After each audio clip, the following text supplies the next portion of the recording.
Bonjour Kant Lebeau. Bonjour Diaspora Consciente. Comment allez-vous Kant? Ben ça va, on garde la forme. Ouais. Oui. Alors aujourd'hui on est au métro Palais Royal, suite à la manif contre la fermeture de France O. Qu'est-ce que vous en pensez de cette fermeture qui a été annoncée par le président de la République, Monsieur Emmanuel Macron? Ok, alors on va faire un espèce de petit débriefing. Si vous voulez, la fermeture de France O a été annoncée pour le 23 août, donc aujourd'hui, ouais. Minuit. Ouais. Donc fermeture de France O. Ensuite, pendant une semaine, il y aura une forme de boucle d'images comme ça qui va être diffusée en continu, ouais, jusqu'à l'arrêt complet au 1er septembre. Ouais. Donc nous nous opposons à cette fermeture car nous considérons que les arguments avancés pour cette fermeture sont des arguments fallacieux. C'est-à-dire quels arguments? On nous dit par exemple que France O ne serait pas rentable. France O ne serait pas rentable, ouais. France O n'aurait pas assez d'audience. Ouais. Nous disons qu'il y a des raisons structurelles qui font que cela ait pu être constaté sur France O. Déjà, pour ce qui est de la question de rentabilité, France O assure une mission de service public, ce qui veut dire qu'une chaîne publique n'a pas à être rentable, puisqu'elle assure une mission de service public. Ensuite, concernant l'audience, l'audience est due uniquement au contenu. Donc certains disent qu'il y aurait une mauvaise audience. Non, c'est pas certain. C'est-à-dire que le gouvernement s'appuie sur le fait qu'il y ait une mauvaise audience pour décider de sa fermeture. Ouais. Mais ça, c'est un argument fallacieux. C'est-à-dire qu'on a une grille de programmation qui ne correspond pas à la cible. Ouais. Ce qu'on appelle le cœur, ouais, le cœur cible. Puisque les émissions, les documents qui intéressent les ultramarins sont passés à des heures tardives, ouais, 2h du matin, 3h du matin. Donc ce qui fait, on n'a pas l'audience attendue, évidemment. Et vous pensez que c'est fait exprès de façon à saper en fait France O? En tout cas, on a constaté que depuis 2015, la programmation de la fermeture de France O était déjà actée. Ouais. Et que pendant toutes ces années, ouais, on a mis en place un plan machiavélique, on pourrait dire, ouais, pour justifier de sa fermeture. Donc sous financement de France O, ouais, c'est-à-dire on a un média qui a un budget de 30 millions d'euros pour fonctionner.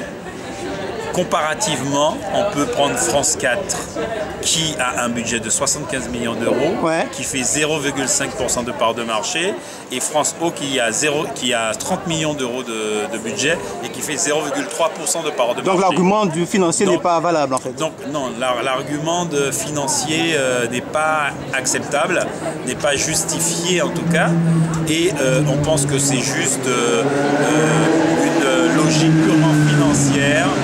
Une logique de pouvoir récupérer ce canal afin de le réaffecter à d'autres opérateurs. Est-ce que vous pensez que c'est une insulte faite à l'outre-mer en fait?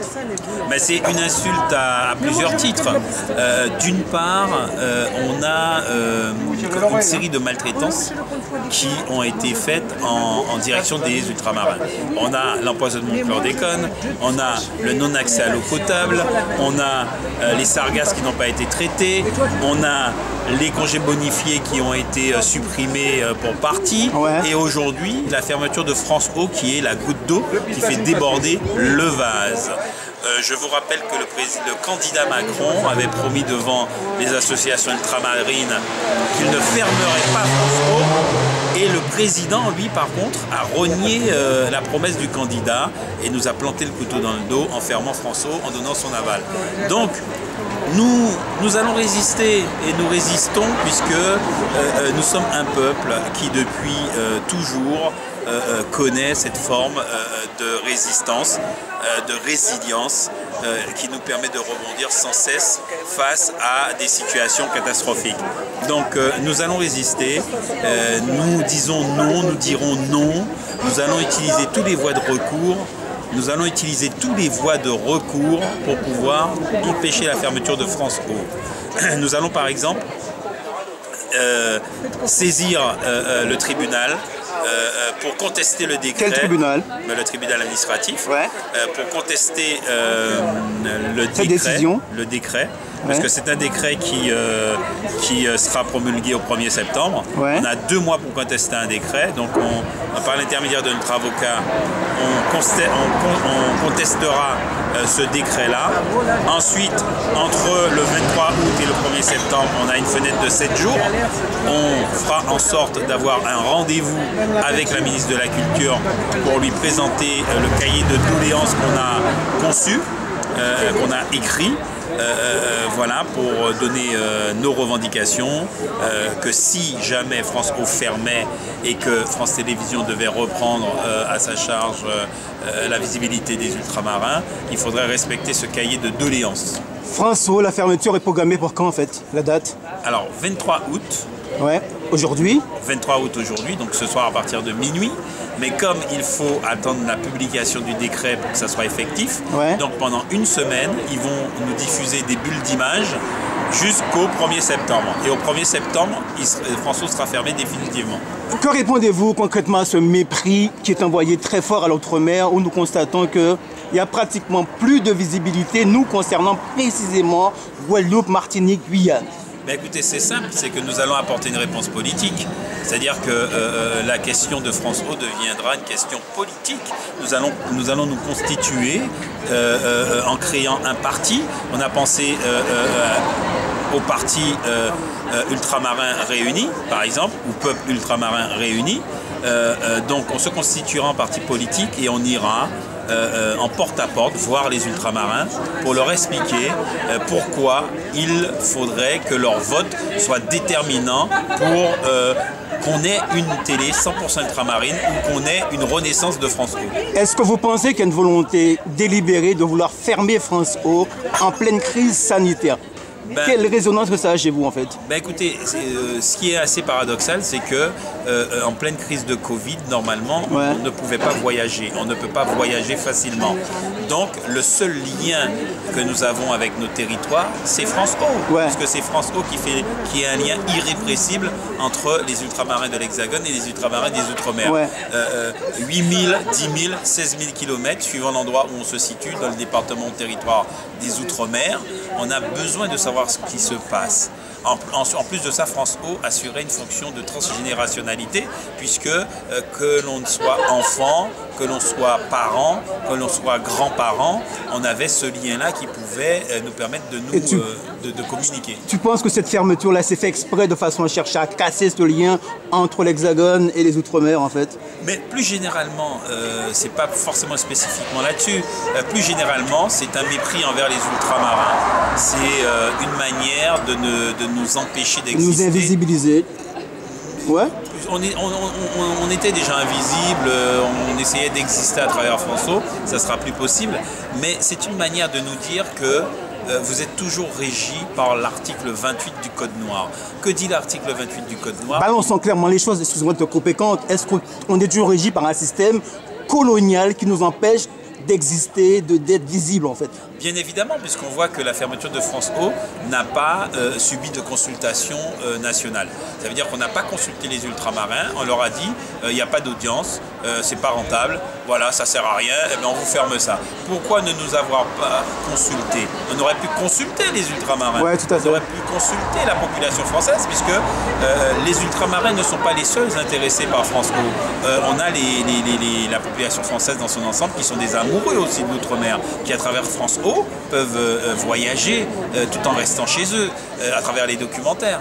Qu'est-ce que tu penses du programme de France O? Parce que moi ça m'arrive parfois de regarder France O, je ne vais pas dire le contraire. C'est de voir en fait une chaîne de télévision qui souvent fait semblant de nous montrer mais qui ne nous montre pas, préfère montrer une espèce de diversité mais qui ne représente pas clairement l'outre-mer en fait. Justement, la force du gouvernement, c'est de nous avoir instillé dans l'esprit que France O ne nous représentait pas. Dans la manière de programmer les émissions, il nous a fait croire à nous-mêmes que France O ne nous représentait pas. Et à la limite, on a même l'impression que c'est nous-mêmes qui appelons à la disparition de France O. Et c'est là qu'ils ont fait fort. Donc, vous voyez, c'est-à-dire que France O par la programmation, par la manière dont les contenus sont diffusés, les heures, a fait une non-existence on peut dire qu'ils ont créé exprès de faire une programmation de façon à saper l'audience de France O. On pourrait dire ça comme ça. On pourrait dire ça comme ça. Et pour preuve, c'est ce qui arrive, puisqu'aujourd'hui, on est à la fermeture de France O. Donc c'est machiavélique en fait. C'est sûrement machiavélique.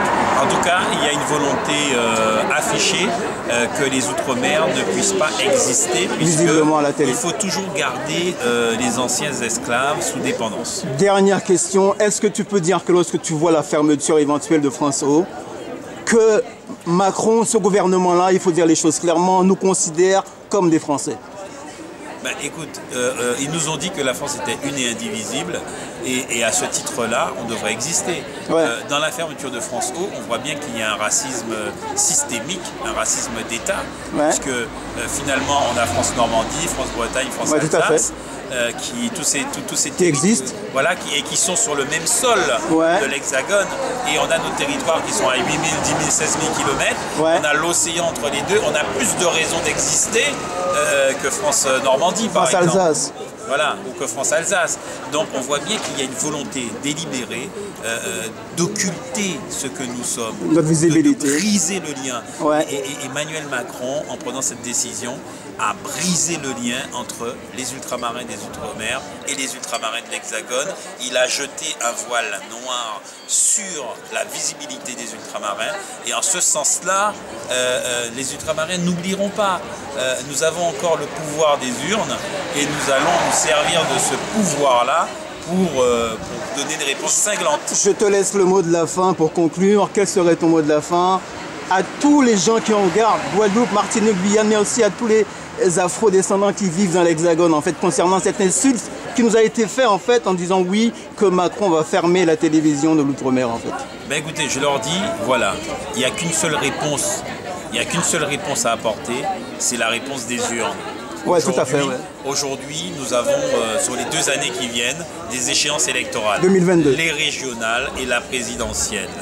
Donc, si nous nous inscrivons dans ce schéma politique d'une réponse politique adaptée, à ce moment-là, nous ferons entendre, et peut-être que nous aurons une télé 100% ultramarine, que nos revendications seront entendues. Donc d'ici 2022, si France O est vraiment fermée, les Outre-mer, Guadeloupe, Martinique, Guyane vont répondre, donner une réponse flagrante à tous ces gens qui nous ont fait croire en fait que l'égalité existait en fait. Mais je dirais au-delà, puisque les ultramarins, c'est plus que ce que tu as cité, c'est aussi Nouvelle-Calédonie, c'est aussi Mayotte, c'est aussi Wallis et Futuna, Polynésie française, les îles Kerguelen, enfin les 9 départements ou territoires et qui font la grandeur de la France.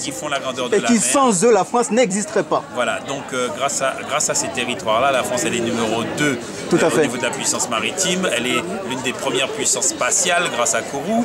Elle est l'une des premières médecines au niveau mondial grâce à la pharmacopée, grâce aux plantes, à la faune et à la flore. Parce que, la Guyane aussi. Voilà, et on a l'Amazonie, et elle est présente sur les 5 continents grâce aux ultramarins. Donc, c'est-à-dire que les ultramarins portent la France sur ses épaules, et sans les ultramarins, sans les Outre-mer, la France serait 60e puissance mondiale au lieu d'être 6e puissance mondiale. Ben, Kant Lebeau, je vous remercie entièrement, et je vous dis à une prochaine vidéo. Ben écoutez, on est toujours là pour répondre et pour informer nos compatriotes et nos concitoyens. Merci à vous. Merci à Diaspora Conscience. Merci à vous.